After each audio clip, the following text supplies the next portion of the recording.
শেষ পর্যন্ত পর্ণাকে নিয়ে দত্ত বাড়িতে যাচ্ছে সৃজন। সম্পূর্ণ জানতে ভিডিওটিতে একটি লাইক করে দেখতে থাকো। গল্পের শুরুতেই দেখা যায় পিকলু কি করবে বুঝে উঠতে পারে না। বর্ষা তখন বলে, পিকলু এই সময় তোকে মাথা ঠান্ডা রাখতে হবে। তুই যদি ভেঙে পড়িস তাহলে কিন্তু কিছুই হবে না। দেখ, আমরা বুঝতে পারছি তোর কষ্ট হচ্ছে, কষ্ট হওয়াটাই স্বাভাবিক, কারণ এই সময় সব কিছু আবারও নতুন করে শুরু করতে হবে। কিন্তু কি করবি বল, আর কি কোনো উপায় আছে? আমাদের হাতে যদি আর কোনো উপায় থাকতো তাহলেও হয়ে যেত, কিন্তু এখন তো আমাদের হাতে আর কোনো উপায় নেই। তাই আমাদেরকে ওয়েট করতে হবে, আমাদেরকে ঠিকঠাকভাবে প্ল্যান করে এগোতে হবে। তখনই পিকলু বলে, দিদির কাছে গেলেই তো দিদি প্রশ্ন করবে মা বাবা কই, কি বলবো? তখনই সৃজন বলে, তুমি এটাই বলবে মা বাবা বেঁচে আছে, মুম্বাইতে আছে, এখানে আসতে পারবে না এখন কাজের জন্য। কি মনে থাকবে তো? পিকলু বলে, হ্যাঁ সৃজনদা, মনে থাকবে। এর মধ্যেই পিকলু চলে গেছে পর্ণার সাথে কথা বলতে। পর্ণা তো বিছানায় শুয়ে রয়েছে আর বলে, পিকলু তুই এসেছিস, তোর জন্য কখন থেকে অপেক্ষা করছি। হ্যাঁ রে, মা বাবা কই, ওদের তো দেখছি না।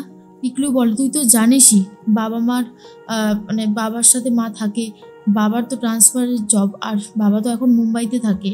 বাবা মাকে আমি জানাইনি এই ঘটনার কথা, তাহলে তো ওরা খুব চিন্তা করবে, সেই জন্য। পর্ণা বলে, তুই যে কি করিস না, দেখ আমাকে এখান থেকে তাড়াতাড়ি ছুটি করিয়ে নিয়ে চল, আমার একদম ভালো লাগছে না এখানে থাকতে, আমার খুব কষ্ট হচ্ছে।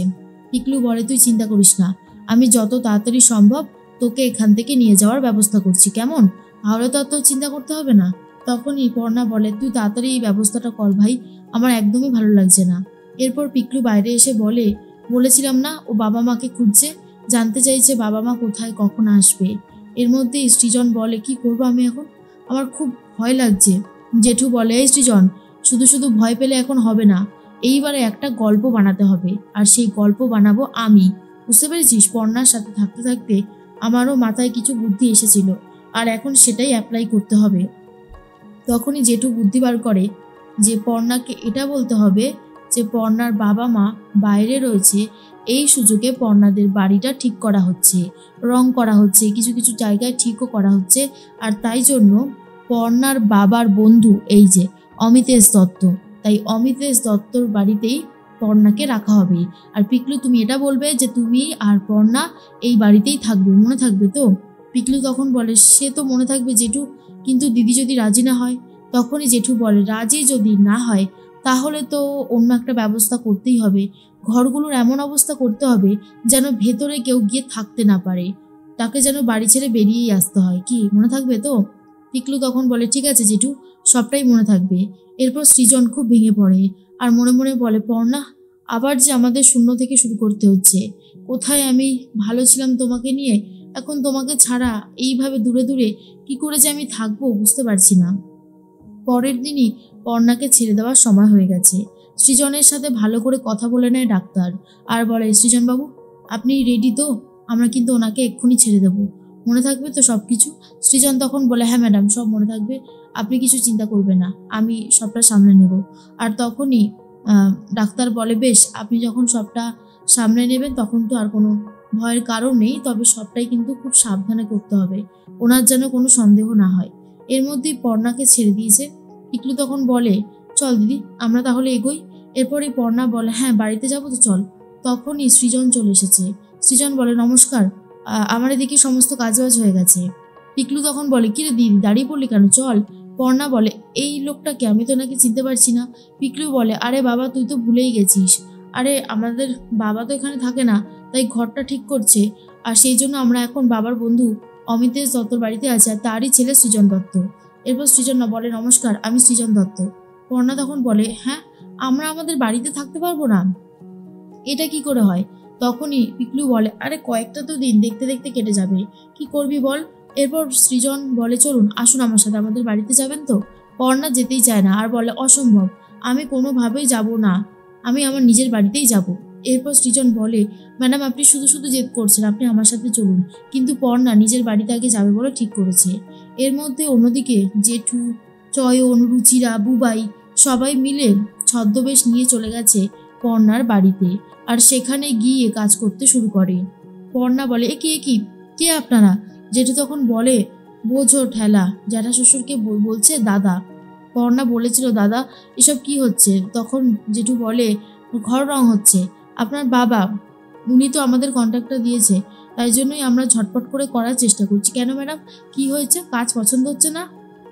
পর্ণা বলে, না না, তেমন কোনো ব্যাপার না, আসলে আমরা কোথায় থাকবো সেটাই তো বুঝতে পারছি না। এই পিকলু, আমার ফোনটা দিয়ে তো বাবাকে একটা ফোন করতে হবে।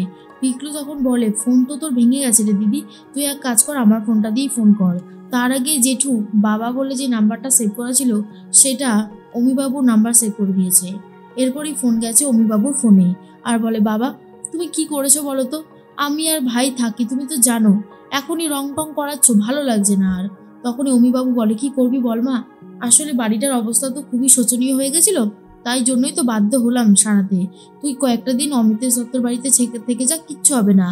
অর্ণা বলে, কি হয়েছে বলো তো বাবা, তোমার গলার আওয়াজটা এমন লাগছে কেন? অমিতেশবাবু বলে, আরে গলাটায় কেমন আর লাগবে, ঠান্ডা লেগেছে তো, তাই গলার সাউন্ডটা পুরোপুরি চেঞ্জ হয়ে গেছে। তুই এসব নিয়ে ভাবিস না, তুই যা, ওই বাড়িতেই ফিরে যা। এরপরই পর্ণা বলে, এখন আমাকে অন্যের বাড়িতে গিয়ে থাকতে হবে? সত্যি বাবা, এটা না আমার খুবই খারাপ লাগছে। এর মধ্যে সৃজনের মনে পড়ে যায় যে জেঠুর সাথে কি প্ল্যান করেছিল সৃজন। জেঠু আর সৃজন বসে বসে প্ল্যান করেছিল পর্ণা এই বাড়িতে আসতে বাধ্য হবে, এই সমস্ত প্ল্যানগুলো অ্যাপ্লাই করলেই বাধ্য হবে। অয়ন তখন বলেছিল, বাবা কি দরকার বলো তো, অন্যের বাড়ির ঝামেলা আমরা কেন পোহাতে যাব? পর্ণা তো ওদের বাড়ির বউ, ওরা যা খুশি তাই করে নেবে, তোমাকে এসবের মধ্যে মাথা ঘামাতে হবে না।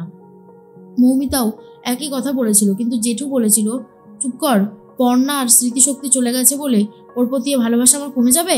কখনো না। পর্ণাই বাড়ির হয়ে যা করেছে তার জন্য আমি ওর কাছে সত্যিই ঋণী, সে কথা তো অস্বীকার করতে পারবো না, তাই না রে? ছাল ছাড়ানো বদল, শোন, আর একটাও কথা বললে না, তোদেরকে মেরেই বাড়ি থেকে বিদায় করে দেবো, এই বলে দিলাম। তাই অয়ন চুপ করে রয়েছে। এরপর পর্ণা বিশ্বাস করে নেয় আর বাড়ির দিকেই রওনা দেয়। অন্যদিকে দেখা যায় যে বাড়িতে তো সবাই মিলে কথা বলতে থাকে, অর্থাৎ অয়ন, সুইটি আর মৌমিতা। অয়ন তখন বলে, কি দরকার ছিল পর্ণাকে বাড়িতে ফিরিয়ে আনার? ভালো লাগছে না, কোথায় ভেবেছিলাম একটু শান্তিতে থাকবো, তা তো হলোই না, সব উল্টো পাল্টা হয়ে গেল। তখনই সুইটি বলে, আরে আসতে দাও না, আমার মাথায় একটা দারুণ প্ল্যান এসেছে। ডাক্তারবাবু বলছিল না, জোর করে কথা মনে করতে গেলে স্ট্রোক পর্যন্ত হতে পারে। ও বাড়িতে আসুক, ওকে আসতে দাও। ওকে আমি জোর করে এমন কিছু কিছু কথা মনে করানোর চেষ্টা করব যেগুলো শুনে ওর মাথার মধ্যে অনেক বেশি জটিলতা দেখা যায় আর ও শেষ হয়ে যায়। কি গো মৌমিতা দি, প্ল্যানটা ভালো করিনি?